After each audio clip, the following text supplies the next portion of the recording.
Welcome into the Hot Read Podcast live here on a Thursday, May the 1st. I am your host, JT Ruhnke, writer and reporter here at the 440 Sports Podcast Network. You can follow me on Twitter at JT_Ruhnke, and I am joined once again, finally, returning live to you people after a brief hiatus after what was a wild and crazy draft weekend with none other than my co-host Stoney Keeley, editor-in-chief of Sobros Network, one half of Football and Other F Words, and co-writer over at Stacking the Inbox. Stoney, how are you doing, my friend? I'm doing pretty well, JT. I'm feeling pretty rested. My voice took a few days off. I got to write a little more stuff outside of draft stuff. I wrote a poem this week. It's about the lit flame and how a flame can connect us to the ancient past, that sort of deal. I've written about, or I've gotten back to charting the 2024 Titans offense. I got a few more plays in my notebook going. I watched some Sam Levitt tape too while we were at it. So I've just been kind of like all over the place. Got Kevin Winston Jr. coming tomorrow on Film Friday at Stacking the Inbox. Just kind of taking it easy for a little bit, man. I'm feeling pretty good right now. Got some sleep too. Yeah, that's great to hear. It sounds like you're going whichever way the wind blows you right now. Yeah. And whatever you want to do. Now, the people do seem to be asking for a way too early 2026 mock draft here. Derek in the comments saying, "Where's 2026 mock draft, Stoney?" Coach Wills, "Way too early, Stoney mock draft. They need it." Who are Stoney's guys? Derek saying, "Can Flame connect us to 2026 draft guy?" The people are hungry for more content from you. But you know what, people, you're just gonna have to wait till next draft cycle, because Stoney had himself a cycle. He deserves the rest and everything that he is doing right now. Good to see you back here on this show. Excited to talk to you guys today about everything that we've learned this week from the Titans, including availability from Mike Borgonzi and Chad Brinker, all the way up to today, where we heard from Brian Callahan on a few of these players, some players who are already on the team, and then met with some select veterans like Tyler Lockett, Xavier Woods, and then some returning faces, Chigakonkwo and Peter Skoronski. Then we'll get into a little bit of what you draft sickos still want, which is the too early UDFA gems that we like, or guys to watch maybe, that are some of our favorites as we go into rookie minicamp, which will be next week, by the way. Good to see all of you in the chat here. D Good saying the spirit of Easton Freeze is always with this podcast. It always will, never will die there. Derek saying afternoon, gentlemen. Eddie saying what's good, boys. Jake Robertson, another question we will be talking about today. The one gorilla or 100 JTs? I don't think 100 JTs could beat a gorilla. I'm sorry. If Chigakonkwo is saying that he doesn't agree with ChatGPT's assessment that 100 Jeffrey Simmons could beat a gorilla, I don't think I stand a chance. I don't even think me with a shotgun, one JT with a shotgun, could beat a gorilla personally. But that's where I am right now. Bustin' Diamond says, "What's up, fam?" Eddie with a great question in the chat here, which we will get to later on in the show.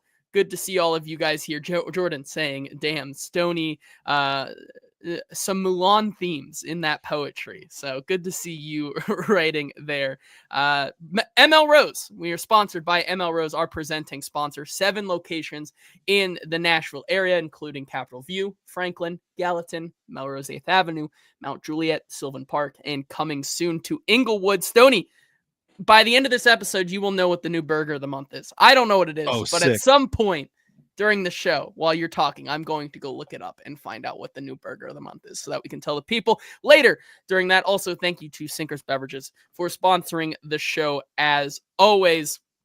D-Good says, Jacob says, we got to start believing in mankind.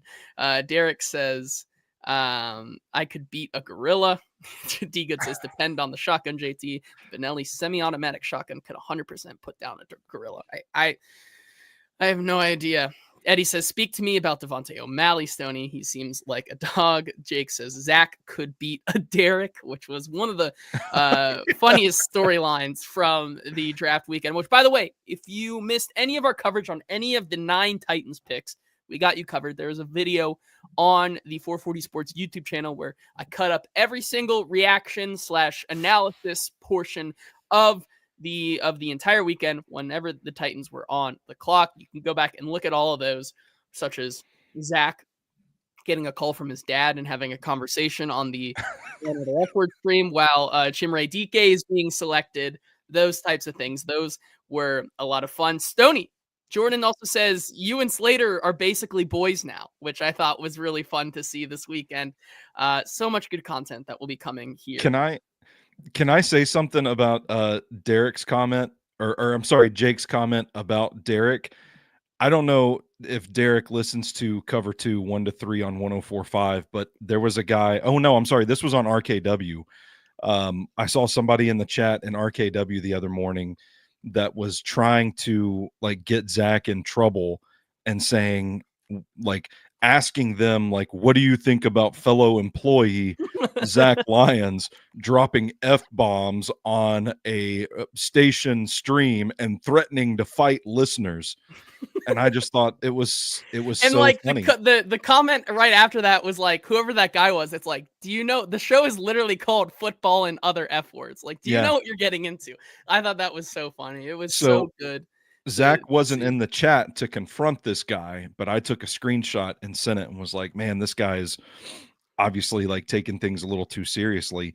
I want you to know, Zach found the guy in one of the 104.5 The Zone chats later on in the week and said, you're next, buddy, just as soon as I get done beating up Derek. That's so funny. That's so good.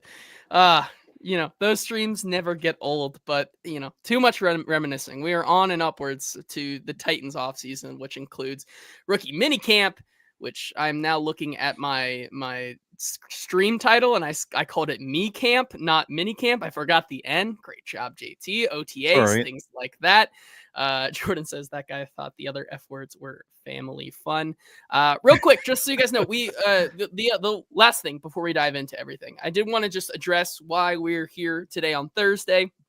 Of course, it's been a busy week with some traveling and whatnot, but we do have a good reason for today's show because Stoney, you are going to be live with Football and Other F Words at a certain event tomorrow. If you want to plug that, do that real quick here before the show gets started. Yeah, so we are the opening act for 104.5 The Zone's recording of the Install Live. It is Buck Rising sitting down with Greg Cosell of NFL Films. The Install is a great podcast. Like Greg Cosell is one of those guys that, advice I've passed along on this show is like, if you hear a term in football that you don't quite understand and you want to learn more about it, you can Google it, YouTube it, whatever. Greg's one of those guys that I listen to and he'll say something that I'm like, I don't know what that means. I need to go learn more about it. So really sharp football analysis for sharp football people. Brian Callahan is going to be there as well. I've heard Buck talking about it on the Zone today. They've both sent plays of Cam Ward that they want to break down in front of the live crowd, and tickets are still available. So go hit up 104.5 The Zone's Twitter. There's links up there to go buy tickets. But Zach and I will be out in the hallway at 6 p.m. for cocktail hour, sitting on a couch, maybe a new version of the casting couch, as people are filtering in, standing in line. We will be the pre-show entertainment. So I'm looking forward to it. Exciting to see that. That's going to be a lot of fun for you guys tomorrow. Like you said, tickets are available on the 104.5 The Zone website. Should be a fun night for all of y'all. All right, let's get into what we have missed this week, what we weren't able to talk about on Tuesday, what we heard today, and then some other things. First of all, the press conference with Chad Brinker and Mike Borgonzi. I know it's probably old news at this point, but I think some tidbits that I do want to give the floor for us to address here. The biggest one, which I thought was just one I just want to blow by, but it seems like people in the chat seem to have a little issue with it, / like, are we really doing the sham quarterback competition? Mike Borgonzi confirmed that Will Levis was never going to be traded, and that Chad Brinker emphasized that when you're talking about developing quarterbacks, that is a plural. It is quarterbacks, not just like a quarterback. So it sounds like this team is in the realm of keeping Will Levis around at least for now, I would say, if that is subject to change. Kenneth asking, are you really doing the sham quarterback competition? Brian Callahan also kind of doubled down on it, saying everybody's going to get a chance to compete. Then again, like you can talk, like you can try to bring that up in conversation. However, at the same time, when you talk about that and then you have a bunch of other players today come up and we all talk to them about Cam as if he's like the surefire thing, like everyone's excited to be around him, can't wait to contribute to this guy's young career. Like everybody knows, like that is what it is, right? It's coach speak. It's what they have to do. Backup. I do agree. If there's any battle, like Coach Will says here, backup quarterback competition, sure, battle for number 2. I think that's very fair. I think it's very fair for Will Levis to go out there against Tim Boyle and Brandon Allen and basically say, Will, prove that you're better than these veterans. Like, basically continue to do what you did last year. Prove that you're better than Trevor Siemian at this point in your career, or like in Trevor Siemian's career. Like, right? That's like where it should be. And if he isn't, like, maybe you see another Malik Willis situation, like where he gets traded. But like, that is the battle. Cam is quarterback 1. That is what's going to happen. You all are going to be super excited next week when there's clips flying around of Cam Ward throwing to Restrepo and DK and Ayo Manor and all those guys who are going to be there. I'm sure y'all are going to get excited. But like that's where we are. Like, Cam's 1. There's going to be competition. You need to develop Will Levis because you would like to continue to develop that asset. Like, I don't think at the end of the day, Stoney, like, it would have been nice to maybe pick up another day 3 or day 2 pick there. I think that's wishful thinking at this point. Sounds like he was never on the trading block, but at this point, like, I'm fine with him battling it out for quarterback 2. I'm still not convinced that I believe Chad Brinker and Mike Borgonzi. Like, You think they were lying straight up? I mean, like, that's what they have to say. It's not like they can come to these press conferences and be like, man, we called like 10 teams and nobody wanted Will Levis. That's fair. So now we're stuck with the guy. Like, we gotta make the most out of it. I don't really think that, I'm not certain that this coaching staff, certainly with this front office regime either, I don't think that they're very high on Will Levis. And I'm honestly not convinced that he still won't be traded before the actual season starts. There's no reason. I mean, we have our answer on the guy. I'm not saying that he can never play in the NFL. Obviously, a fresh start somewhere else could do him a world of good, but it just seems like his run with the Titans is over. Cam Ward's going to be the guy. I think they bring in Brandon Allen and Tim Boyle as, good guys to have in the quarterback room to help Cam Ward come along in this offense. Everything, like, Will Levis is on the outside looking in all these scenarios that we've talked about. So, talented guy. He has a cannon. He can make all the throws, all that stuff. Pure traits alone. There's going to be somebody in the NFL that thinks they can still turn him into something, but it just seems like the Titans are just done with Will Levis. So they had to come out and say, no, we never tried to trade him, because that's what you have to say. I don't know that I'm buying it, JT. That's all I'm saying. I think that's very fair. Derek says Cam is quarterback 1, or I'm going to fight the front office instead. Bustin Diamond says, saw someone suggesting a 4D chess move of not announcing Cam Ward as the starter until before week 1. I love it. Jordan saying he hopes we get a training camp consecutive passes without an interception watch like we did with Marcus in 15. I will not be giving that to you. Sorry. You can look for it somewhere else. I will not be doing that. Kenneth saying the issue with Will Levis is that his problem is practice. It's the real games. Jacob saying for all of Levis's flaws, he is incredibly competitive and hardworking. He'll be an asset until we trade him. I think that's fair. Coach Will saying, group, how do we say we like Will Levis lie session? Good one right there. Will Levis will continue to be in the quarterback room. Mike Borgonzi also talked about their draft board in general, which I think was really interesting. Here's a clip from him during that press conference talking about how, kind of their front board, how many prospects they potentially had on that board. Not much to add here, but I just think it's interesting to get like this kind of information, after the fact. But it's interesting. Let's listen to Mike Borgonzi. So we build a front board that consisted of about 169 players on the front board, and we felt good about all those guys in certain spots. So as we were, continually going through the draft, we felt good about every guy that we took at that spot. And that's, you never know how they're going to fall off the board. And usually when you get to the third round, every team has a little bit of a different draft board. But we felt pretty good even heading into the fourth, fifth, sixth rounds that we still had guys on the board that we wanted to add to the roster. Yeah, and so 169 players that they felt good with. Once again, goes into that idea that it sounds like they had a lot of guys that they really liked in the middle of this draft, and we can get into it all offseason, whether Femi Oladejo was the right guy there, Kevin Winston, where did he fit in on the board? But I think that's just an interesting way to look at the board. And now the players, I think, after the fact here this past week, I don't know about you, Stoney, but to me, the two players who have been nonstop talked about this past week regarding those picks, I think, have to be second round pick Femi Oladejo, and then the first pick of the fourth round, Chimere Dike. Those are the two I think that we've spent, where I've seen the most time spent on this past week. And I've done, a little bit of digging. I put, some of his clips up from at least Oladejo's so far from his Senior Bowl. There's been discussion about him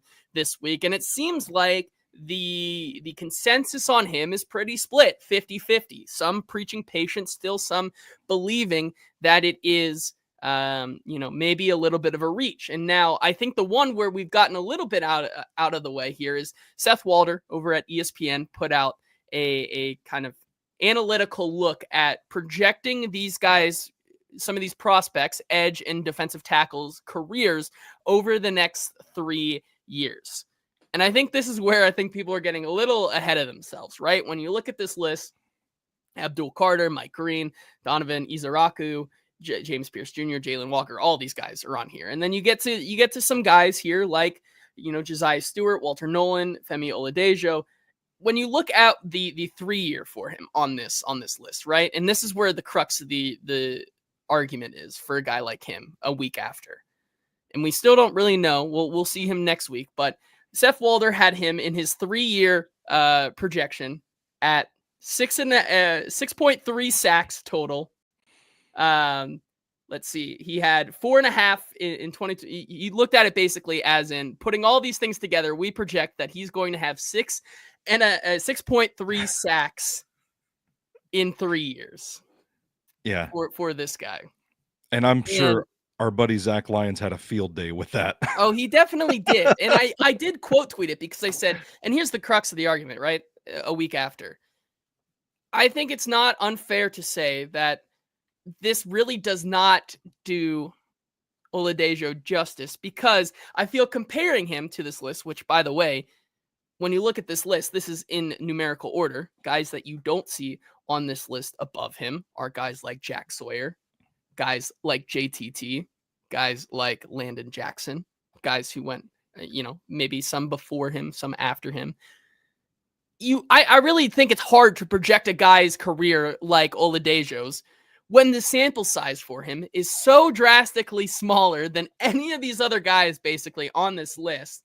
I think we are still just in the area of it's on the coaches. It's really hard to see where he will fit into this entire picture until we get, I want to say, even very, very close to the start of the season. So I'm not sure if it's really worth rehashing some of these things as we go into the offseason about what he can be until we see the work they put in this offseason. Yeah, I think it's a huge question mark. And I think you and I are probably just going to have to agree to disagree on the pick. I do think it's a reach. I think the Titans are in a spot where, I want to see them get more proven prospects. I think when you look at the sample size, I agree to your point. It's not fair to put Femi Oladejo into the same conversation as some of these guys with career edge rusher experience. I do think the potential is great with Oladejo. I do look at the speed, the traits, how hard he plays. I mean, no matter what he's doing, like he's throwing his body at offensive tackles. Like he plays hard. I'm not debating that. It's just the issue is with the sample size itself. It's a small sample size. And I think there's when you do look at a smaller number of games, it makes it harder to project what he will be. And in that spot, I felt like they needed to get one of these guys that had a little more polish, that was a little more NFL ready.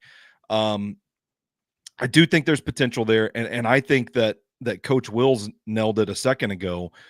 I do think in this specific defense, something that kind of makes this pick a little spicier for me is that we talk about the versatility in Denard Wilson's defense, and I do think he will play some form of like off-ball edge combo position. But it doesn't really alleviate the need for a true edge rusher number one. And even if he does end up being edge rusher one for this team, I think they probably still need another one, which goes back to one of Eddie's points earlier about cycle after cycle. Like it's the same needs. So from where I sit, that's where I think it's just a little bit of a reach. I'm willing to wait and see and hope that this staff, this regime gets the time it's going to take to kind of teach him the position, so to speak. Yeah, and Eddie's question was pre-draft, success was defined as fixing at least one of the two positions. Do you feel like they did that? Feels like they found a lot of guys who are core of 2s and 3s at their position, but neither fixed. Feels like they have to go find an edge and wide receiver next player acquisition cycle. Drink. I think it's fair to say that they fixed the wide receiver position for now. Yeah. I think they have a plan in place for right now. That you look at what they have in that room, which is a lot of younger now. It's a very young, speedy group of guys. Well, besides Xavier Restrepo, like speedy guys who can separate a lot better than the last year's group ever could. So I think when you talk about positions that they filled, one, it seems like if you're a Cam Ward believer, they've fixed that position right off the bat. So that's one you can fill. And I think you can also reasonably put a check mark by the wide receiver position, at least for now. I don't disagree that next year, like every year, like I would feel pretty concerned with Calvin Ridley going in as wide receiver one again next year. Like I think they do need to find that, but I think there are some good pieces in that mix with the wide receivers that make it worthy of saying that they check the box there. And that was something else that Mike Borgonzi talked about in his press availability was how a guy like Chimere Dike, first of all, why they decided to go with him there over any of the other options they had, as well as where does he fit in with all of this, especially considering they took him above a guy like Elik Ayamaner. Having him also there on the roster, how does he exactly fit in? And so here's what Mike Borgonzi had to say on that. And he's competitive downfield. He's smart, versatile. He can line up in a bunch of different spots on offense. And the one thing that we like about him is just his competitiveness after the catch as well.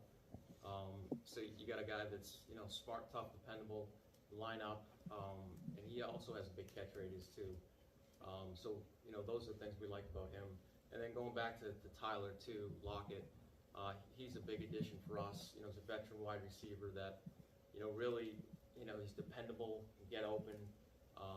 He's got great instincts. He's going to be great for this locker room as well. You look at some of Chimere Dike's tape, and I know this is something you also noted as well. It really feels like this guy doesn't have a place right now on the offense because he can play. He has so much versatility. Like if in the hot take right now, I think is like, if there was a guy that you could project right now to be the most impactful rookie wide receiver, like I think DK can because of where you can put him on the field based on the other guys you have, right? With veterans you're bringing in like Tyler Lockett. Does he really fit into that wide receiver 2 right now? Is he a wide receiver 3? Where does Van Jefferson fit into all of this?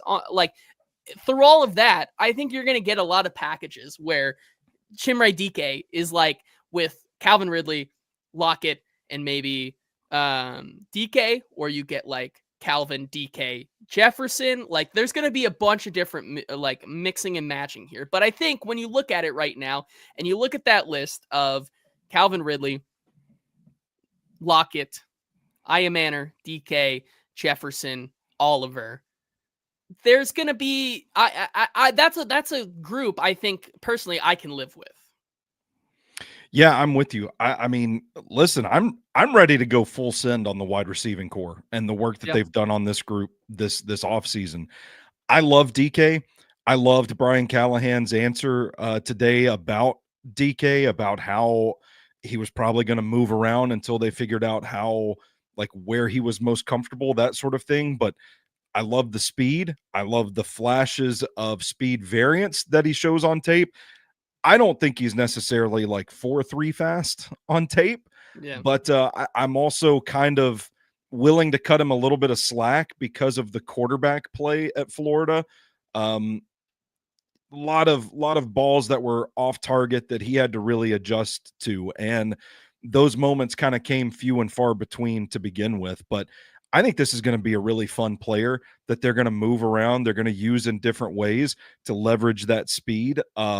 Runs crossing routes. There was a lot of that in Miami's offense. We know Cam Ward's comfortable throwing those. There's a lot of crossing stuff in Brian Callahan's offense. I think DK can be a weapon. I think you get your X in Alec Manor. You add Tyler Lockett, who I think has the versatility to play outside, inside, reliable guy, can be a leader in that room. And then you still have the speed of Calvin Ridley to come back to with some interesting depth pieces in Van Jefferson, who now that signing looks a lot better. I would be willing to say is like, it's not like we're counting on Van Jefferson to be wide receiver 2 anymore at this point. They've really bulked up the group. They've rounded it out with a robust skill set. They've got a little bit of everything between these receivers that they're going to be entering camp with. And you brought up Bryce Oliver. That's another name we shouldn't discount in this. Looked pretty good late in the season. Suddenly, like, to me, after the draft and even adding Restrepo as an undrafted free agent, like, they really attacked this wide receiving room. And I like the speed, the talent, and the leadership that they've added in Tyler Lockett as well. I think this is a pretty complete looking group all of a sudden to me. Yeah, I agree with you there. And of course, you always have the old fan favorite, Traylon Burks, who they, Brian Callahan wouldn't comment on if they would or would not pick up his 5th-year option. To the surprise of no one, they do not pick up that 5th-year option, considering he is not even healthy and may not be healthy until the beginning of training camp, not necessarily OTAs or anything, or mandatory minicamp or anything like that. So, not just had to throw him in there because that was some news that we got today as well. They did not pick up the 5th-year option, to the surprise of no one. Coach Wills here says, in pencil, not pen, but I'm on board with this wide receiver group. I think that's a fair assessment of where they are right now. Bustin' Diamond says 2027 is when we trade every pick we have for Ryan Williams and Jeremiah Smith, and you get rolling right there for sure. I'll say this, JT, to that point. I know, like, we're just joking around having a good time here, but I do think that the additions of DK and Manor kind of build out like the back end of that receiving core. Like, I think these guys can develop into solid, like, wide receiver 3, wide receiver 4 territory.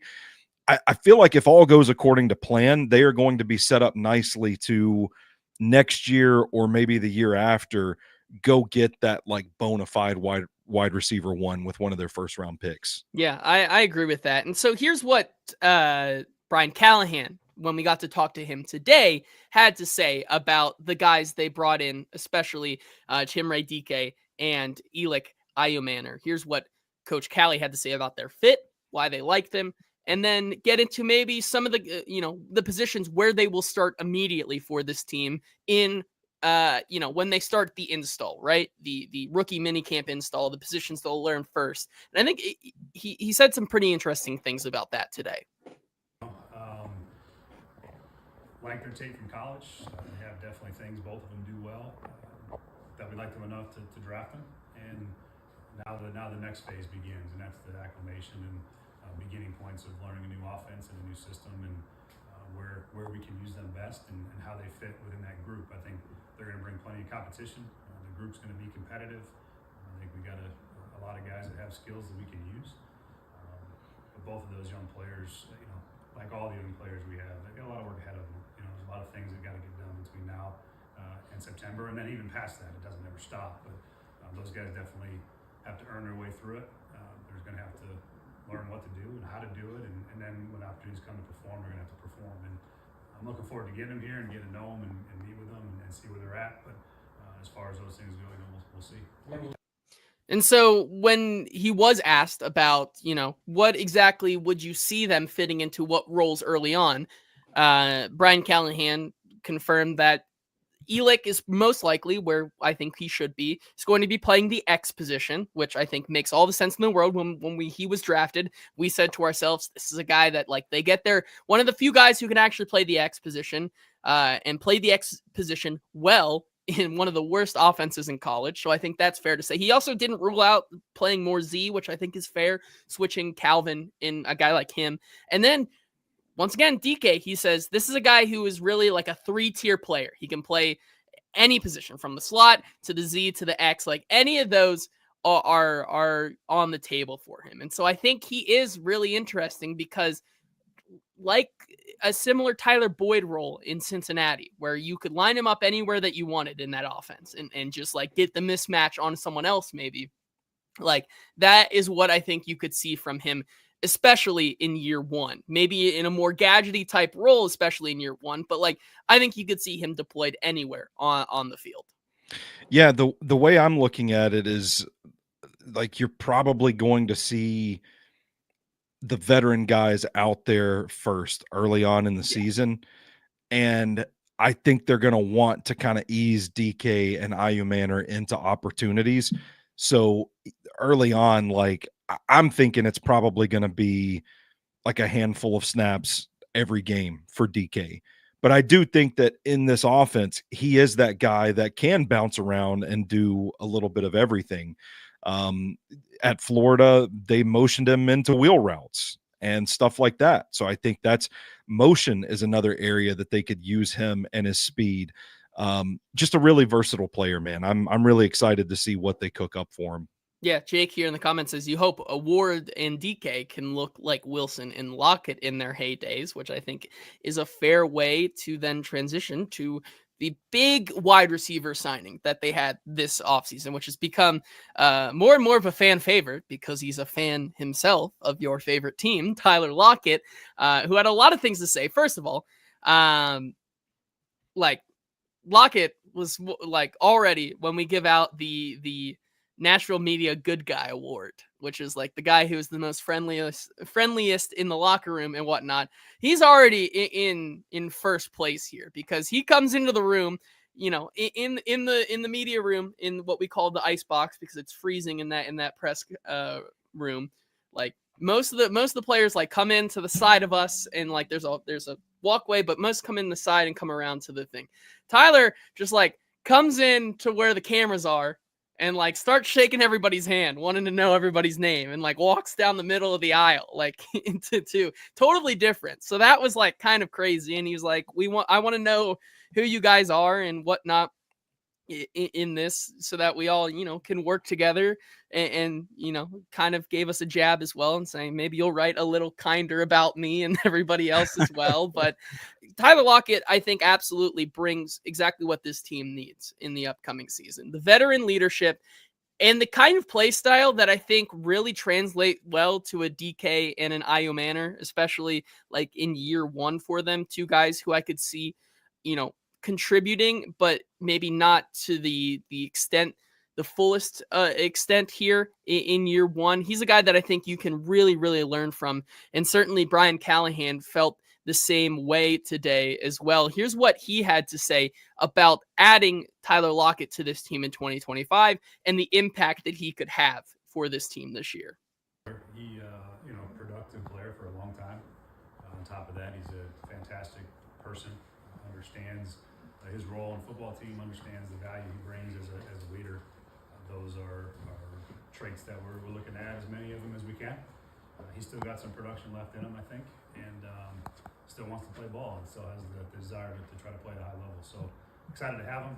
Haven't got a chance to be out there with him yet, obviously, but I think he's going to bring a veteran leadership to us and veteran play style, which will complement our group well at this point. I think we're all together with a good mix of veterans and young players to develop.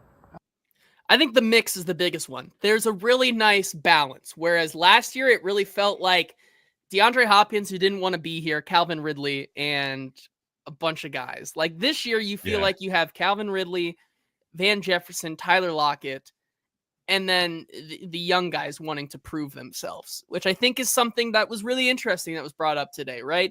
The idea of trying to cultivate a team chemistry that is working towards a team goal versus competing outright with one another, helping each other get better day in, day out. That's something that Tyler Lockett especially noted in his availability, as well as just the idea of coming to a brand new team like the Titans, and because it of course is the first time he's been on a different team than Seattle since he was drafted.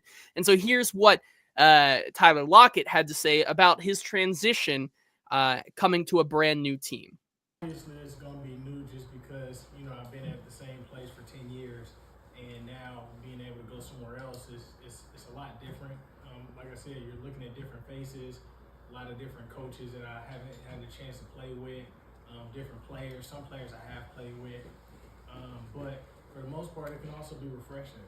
The biggest thing that I think you battle with, that any player battles with, is just the comparison of, oh, well, they did this here, we do this here, and you pick and choose what you like or don't like. But the other thing is you just got to be able to buy in.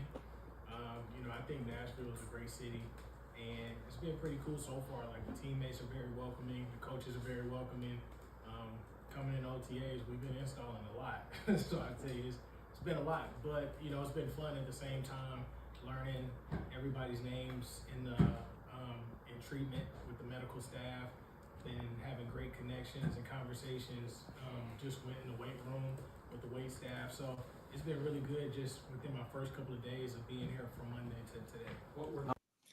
He certainly gives off the first day at school, wants to meet everybody kind of vibes right there. Like, the vibes are good around Tyler Lockett. And I think that's one of the reasons that makes him such a valuable, veteran presence. He's a guy who clearly is past his prime, but because of the way he's played the game for so many years, we talked about this with him a little bit, his business decisions, always playing for the next down instead of trying to chase the glory of the down you're on, right? Like, that kind of mindset.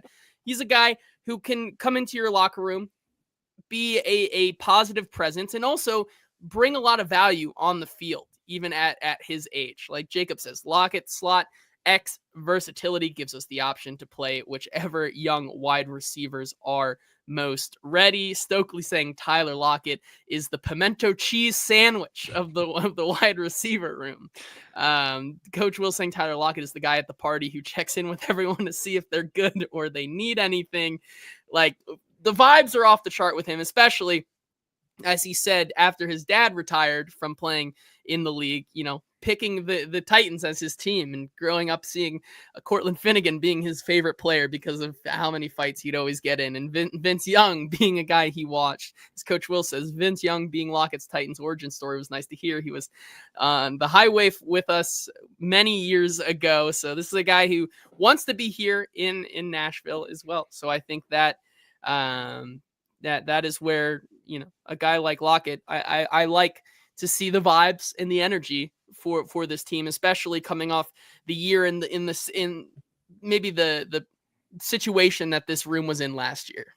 Man, it's so interesting, JT, that you bring up like the chemistry of the wide receiving room last year, because part of the messaging that we've heard from this front office all offseason has been about, guys that love ball, getting the right character guys in there, talking about leadership, those sorts of things.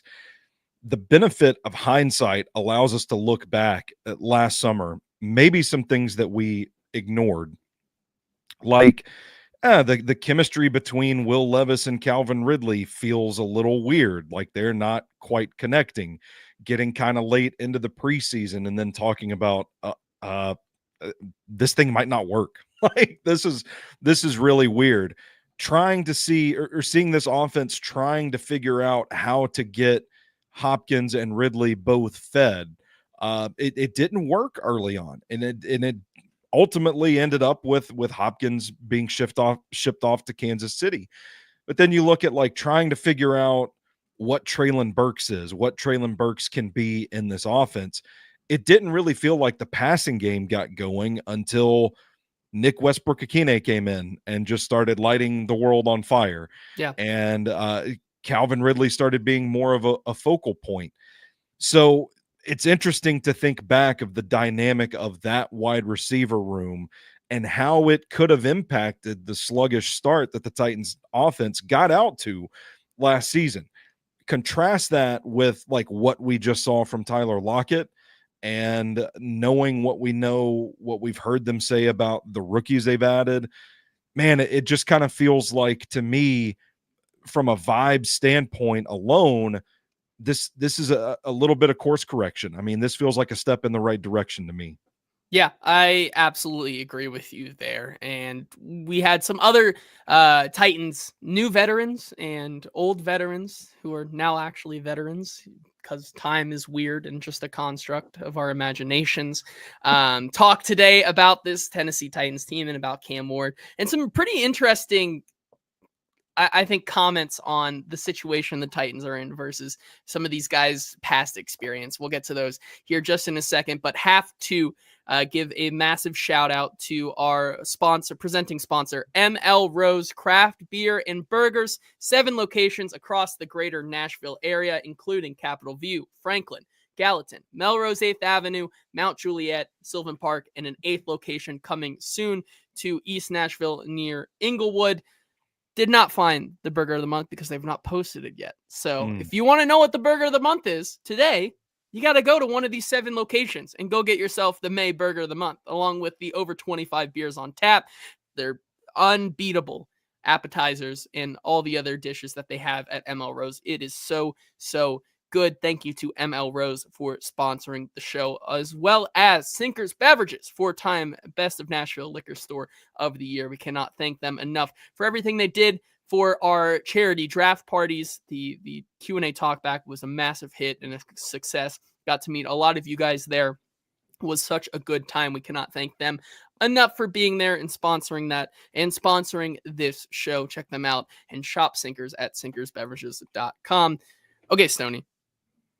I do want to talk about this, Coach Will saying, mostly in the wide receiver room, but competition everywhere, I think, is very important because upcoming with rookie minicamp, and we'll have a rookie minicamp preview show next week and whatnot. Brian Callahan was asked, you filled some of the holes on this roster, but where is potentially some of the positions that the young guys can create a little bit of havoc? There's enough room there for there to actually be positional competitions in these different rooms. And of course, one of them that I think is very, obvious, the wide receiver room, that is wide open. I think right now, correct me if I'm wrong, but there's like 10 wide receivers in this room. If you really get into the nitty gritty, like we forget that more than that. James Porch from Baltimore is on this roster as well and signed with them this offseason. Like, I don't know what he is. Jaquan Jackson is still here, which I don't know. Colton Dowell, Mason Kinsey, who's going to become the Mason Kinsey of this team? Is it Mason Kinsey or Xavier Restrepo? I don't know. Like, those type of things are going to happen. Coach Will says, I think Wiley has a battle on his hands as well, for sure, with Helm, DMR. You always have what's the other tight end's name? Thomas Odukoya. Thomas Odukoya as well, just lurking around. But the big one, I think, which is fair to say, the linebacker room, which they certainly did not address at all whatsoever in the draft, during the actual draft portion. Did address some of that in UDFA, which I have a hidden gem on the UDFA side that I think could end up being a reliable piece here for them down the line, and certainly during rookie minicamp. But that battle between Otis Reese, Cedric Gray, James Williams, which may eventually turn into a turnstile there with just Cody Barton, and then we're just gonna absolutely just continue to rotate guys in. Like that, someone is going to have to earn that other spot. And now they may not really care about that other spot because of what they have on the field besides that, but like someone's got to win. And so I think that is one where they need some of these guys to step up. I think Cedric Gray in particular has all to gain this offseason in OTAs and mandatory minicamp for him to kind of maybe rise to that level next to Otis Reese, who I think is the favorite.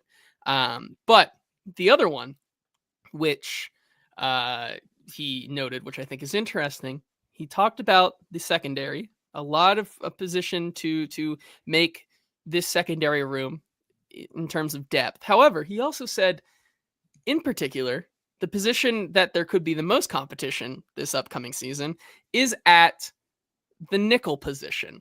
And that's all he said. And I assume it means that we're talking about the nickel position behind Roger McCreary.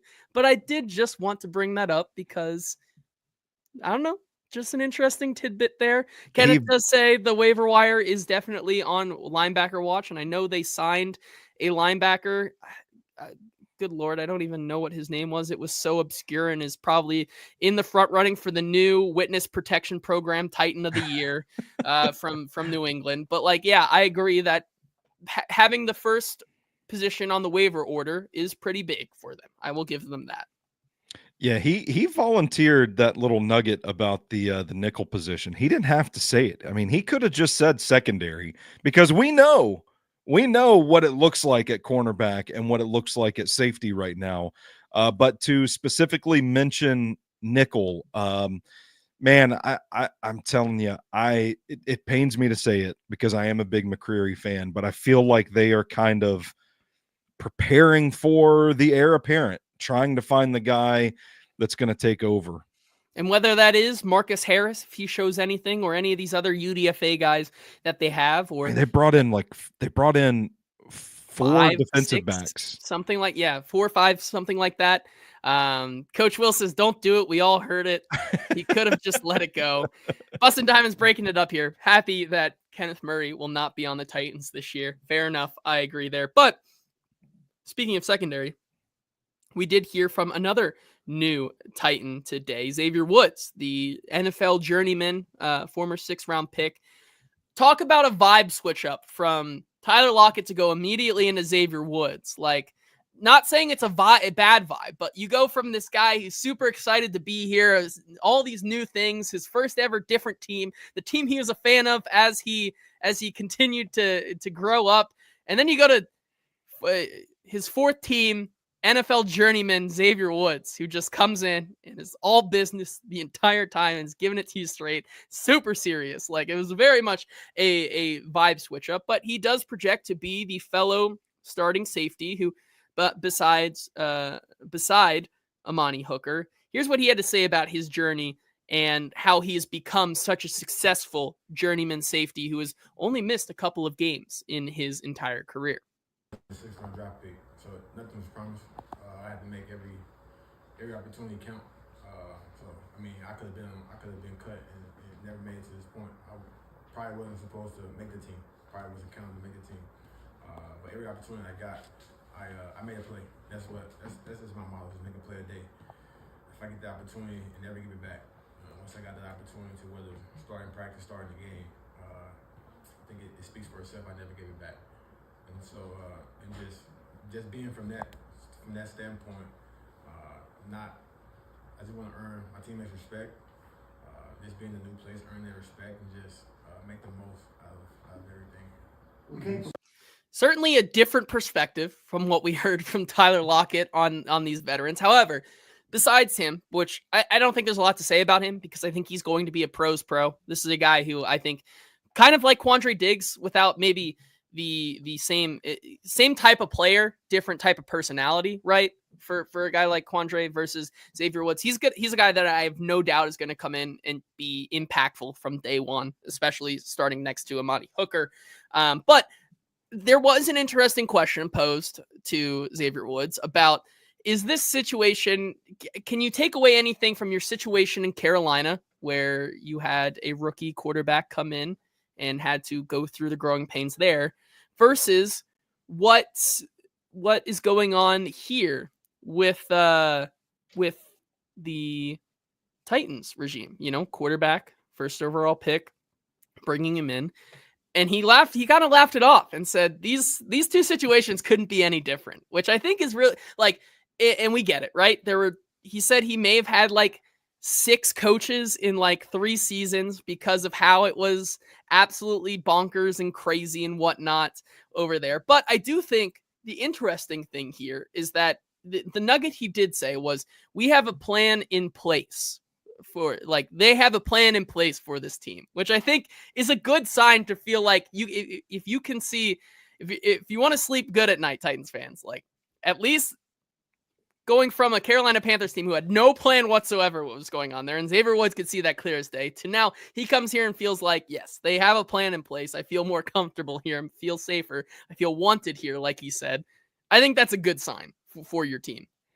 Yeah, and this is a guy that made it pretty clear in his press conference, like probably wasn't expected to make it this far into his career. So they're dipping back into this pool of guys that have that sort of underdog mentality, that chip on their shoulder. And Woods is a guy that still has some good football ahead of him. So you're seeing a theme with a lot of these guys where maybe the personality isn't quite the same. Maybe the charisma isn't quite the same, but these are guys that still have something to prove. And man, with the addition of Kevin Winston Jr. At safety as well, like they've overhauled that position as well and added a little bit of talent and a little bit of leadership to that group. So good to kind of hear from Xavier Woods today and hear how this compares to his time in Carolina. And it's reassuring to hear that they aren't just going on the radio and podcast and talking about, we've got a plan. They're hammering it into the players as well, to the point that they're now reciting it. We've got a plan in press conferences. So it's good. It's a little refreshing. And, I kind of like that the expectations are kind of clamped down a little bit too.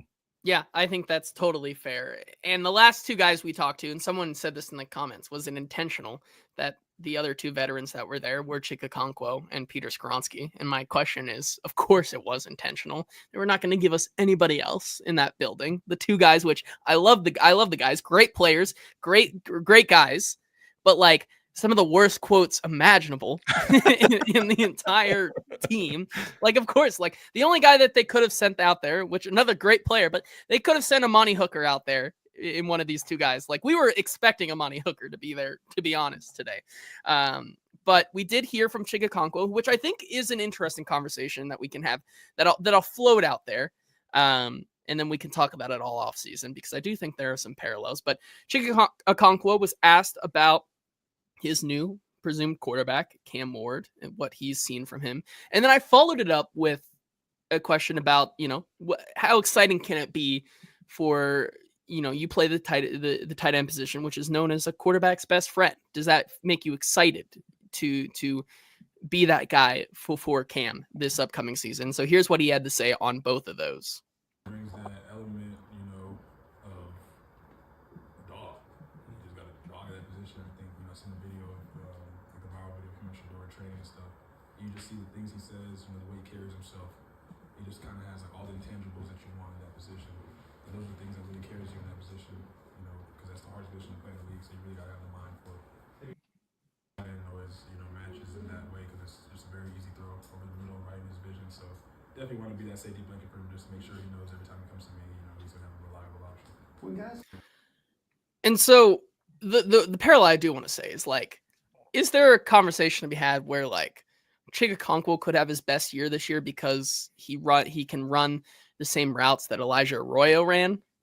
Could be. I think that is the fair assessment there, especially with how their games, like him and Arroyo, the field stretcher, yards after the catch type of guy who's going to split the seam.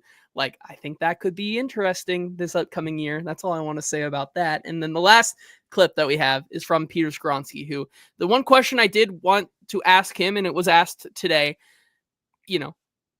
once again, third season in a row that Peter Skoronski has a new left tackle next to him. First, of course, it was I already forget his name. I don't even want to talk about him. But Dennis Daly? No, Andre Dillard. Andre Dillard, yeah. Then it comes J.C. Latham, and now J.C. Latham has moved to the right side with the changes, and now you have Dan Moore Jr. And I think the question was important. Like, is that a challenge to you? Do you feel confident that you can once again make the communication connection, create some of that cohesion? Is that something that you still feel confident in? And here's what he had to say about getting yet another new left tackle. Dan a little bit from off-season training. Already know he's a good guy. Already know his work ethic and his demeanor. So I don't, for me, should be a great transition. Dan, I think our communication will be great. I think we'll be able to get along well and be on the same page. And love playing with JC, but understand the switch with bringing Dan in. But I'm excited to work with him and get out in the field with him. I do think that at the end of the day, Peter Skoronski does have maybe one of his best years, not having to learn the new system with Bill Callahan. He has that in his system. I do think it does hurt him a little bit, give or take, every single year, getting a new guy next to him. Like, you finally got some good chemistry going with him towards the end of the season, with him and JC on some things. To bring in yet another guy, I feel like, has to be frustrating for him, but he is a pros pro, and he's going to contribute to this team. And I think he is primed, at least for himself, to have like maybe his best year yet, in my opinion. Yeah, and I think chemistry along the offensive line is something that's often underrated as well. People don't really think about it that much, but like those guys do. Like, you see the best offensive lines in the NFL really and truly move as a unit, as a one, and not a collection of individuals. And you hear offensive linemen talk about it all the time. It's like the chemistry, the communication from the centers to the tackle, like it's all intertwined. And Peter Skoronski's a sharp guy. Peter Skoronski's a damn good player. I absolutely think he's capable of handling this turnover and still growing as a player, which we've seen him do so far in his career. But it is impactful to kind of go through those changes and have to relearn a new dance partner next to you, essentially. Yeah, I absolutely agree. And so I think it's fair to say that, yeah, all these peeps could have their best year. But I think in terms of not having the newness anymore, with a guy like Peter Skoronski, no new system, running the same offense, things like that, as Steven says, at least he knows Dan Moore as well. Yeah. So he'll have some chemistry going into that, working with him in the offseason. I feel like it gives him the best maybe chance to have his best year, I think, is the way that I would frame that. All right, Stoney, those are all the interesting nuggets that I've heard throughout the week I wanted to touch on. And then before we get out of here today, did want to just run through some of the UDFAs that they brought in. We won't go into detail because we'll save that for next week, but I'm going to run down these UDFAs and the guys that you think people need to go maybe do their homework on for next week as we talk about them going into rookie minicamp. Like, these are the guys that you need to be watching for because they're the guys we're going to be talking about during next week. And so the list is the Titans UDFAs. I'll say this, JT, I need to do my homework on this class because I've been propping my feet up ever since. You've been doing some Sam Levitt tape, things like that, writing poetry. But the Titans undrafted free agents. Woof. Defensive tackle Isaiah Rakes out of Auburn. Offensive tackle Brandon Crenshaw Dixon from Florida. Wide receiver Xavier Restrepo from Miami. Cornerback Clarence Lewis from Syracuse. Running back Micah Bernard from Utah. Cornerback Davian Ross from Memphis. Defensive tackle Devontae O'Malley from Northern Illinois University. Linebacker David Gabenda from Texas. Cornerback Jalen Kimber from Penn State. Defensive lineman Philip Bliddy from Auburn. Defensive lineman Desmond Evans from North Carolina. Defensive back, and my favorite name here, Virgil Lemons III from West Florida. Defensive back Garnet Hollid from West Virginia. Center Caden Moore from Virginia Tech. Cornerback Jamari Harris from Iowa, and defensive lineman Cam Horsley from Boston College. Stoney, if you had one player on that list that you are excited to talk about next week and getting into rookie minicamp, who would that be? Damn it, JT. You asked me for one name, and I've got like 6 ready to go. Okay, name. Fine, name 3 of them. I don't care. All right, Cam Horsley, a really good fit, athletic guy. I thought he was going to get drafted. Looks like he's going to be a name to watch. I'm stoked about this defensive tackle out of Northern Illinois, Devontae O'Malley. Me too. The That's guy, one of mine. Yep. Guy posted a 9.20 RAS score. I'll let you talk about him then, since he's on your list too. These defensive backs, man. I mean, pick your flavor. Like there's really, when Brian Callahan said there was going to be competition among the corners today, I was like, yeah, no shit, buddy. You brought in like 18 of these guys. Timothy brings up Benda, linebacker out of Texas. You talk about the opportunity there. This guy can probably play special teams. Linebacker is like open season as well, so I'm intrigued to watch him. And then I do like Brandon Crenshaw Dixon. I had him in the Stack in the Inbox draft guide. He's one of those ultimate tape or testing kind of prospects, because battle tested against like those Ole Miss edge rushers, all those guys that he played in the SEC, put up some really good tape, but then he goes to the combine and has a 2.5 RAS. And the athleticism limits do show up on tape, but I can see why they would like him, because he strikes me from a stylistic standpoint as the type of tackle that Bill Callahan wants to get his hands on. Really powerful legs, foot drive in the run game, hat placement, technically sound, run blocker, that sort of thing. Issues with pass pro, issues with athleticism, like speedy, rangy guys at the edge, but he's going to be a really fun, interesting guy to watch as well. Some depth to that offensive tackle group. Yeah. Benda's one on mine as well that I'll be looking forward to gun for a roster spot. Played 6 seasons at Texas, that SEC schedule. Even though he's a little older, I think that makes a lot of sense for him. And then O'Malley, like you said, 9.2 RAS score, 4.95 40 for a guy who is 6'2", 284 pounds. But then you look at his production at Northern Illinois in 2024, 23 total pressures with 7 sacks, 6 quarterback hits, and 10 hurries, according to PFF, which notably his best game of his entire college season came in week 2 in Northern Illinois' win over Notre Dame, when he had 5 pressures, 2 sacks, 1 hit, and 2 hurries. So like, this is a guy that like, his best game came against some of the best competition that he faced all season. This is a guy who's an athletic freak. Titans like their athletic freaks, and he's going to be a guy we're talking about all season as a hidden gem.